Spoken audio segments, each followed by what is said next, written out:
46. 난 비교적 젊은 나이에 전원 생활을 시작했다. 그도 그럴 것이 외지에서 들어와 이 동네 새로운 터전을 꾸리고 살아가는 사람들 중에 내가 제일 막둥이다. 나를 빼고 계산하면 평균 나이는 적어도 60세는 좋게 넘을 듯하다. 그러다 보니 인터넷 개설부터 아기자기 인테리어, 주변 조경, 그리고 최근에는 태양광 패널 설치, 정부 지원 사업 추진까지 아무리 사소한 정책이나 공사라도 나에게 물어오고 내 의견을 듣는 경우가 다수 발생한다. 사실 나도 잘 모른다.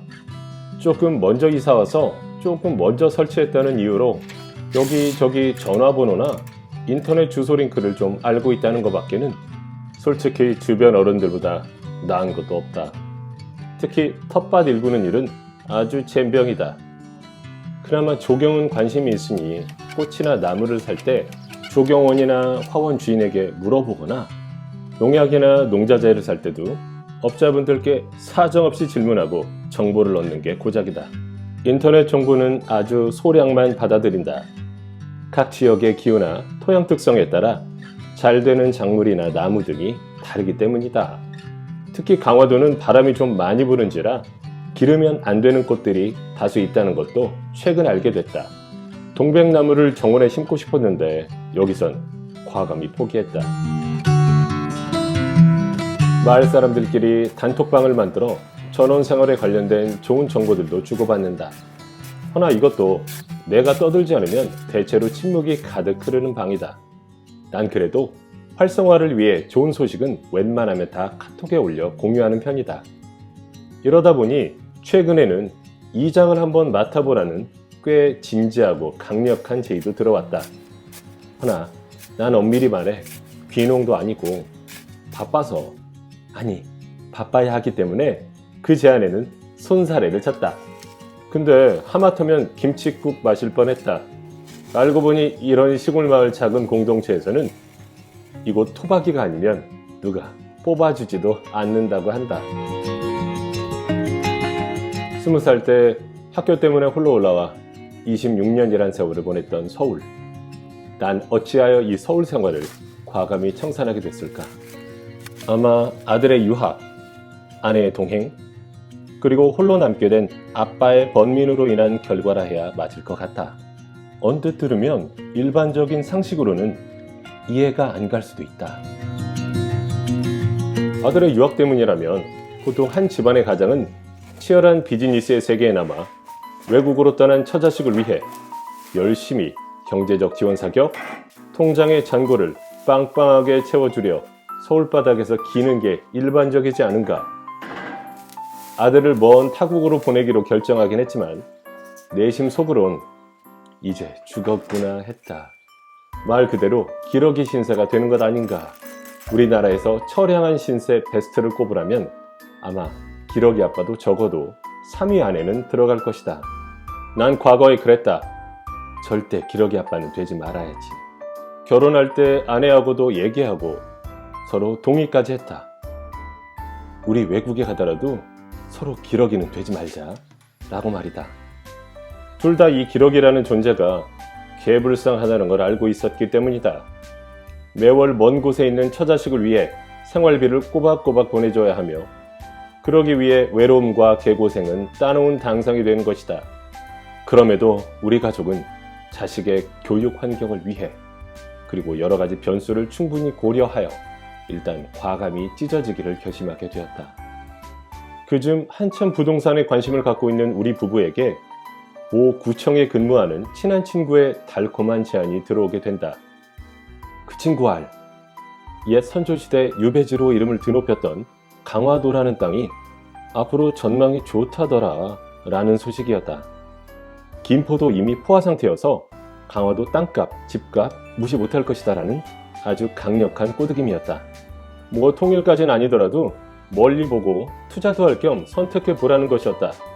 워낙 똑똑한 친구라 신뢰감 수치는 거의 오은영 박사급이었다. 우리 부부는 그 길로 차를 몰아 강남에서 약 1시간 반 거리인 강화도로 달려와 집이나 땅을 닥치는 대로 보기 시작했다. 그리고 그 후로 이삿날까지 대여섯 번은 오간 것 같다.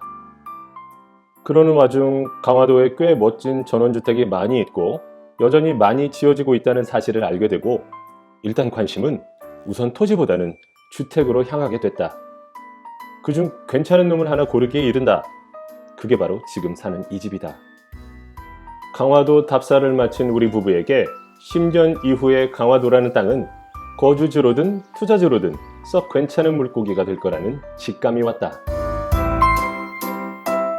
그래서 과감히 여기에 집을 사기로 하고 이 아름다운 집에 직접 살면서 집을 잘 가꾸어, 물론 나 혼자 뺑이치며 가꾸어 나중에 아내가 돌아오면 이곳에서 함께 노후를 보낼 엄청나게 큰 계획을 짜게 된 것이다. 아들의 유학을 결정했던 시기는 또한 내가 직장 생활에 서서히 신물이 나기 시작할 즈음이기도 했다.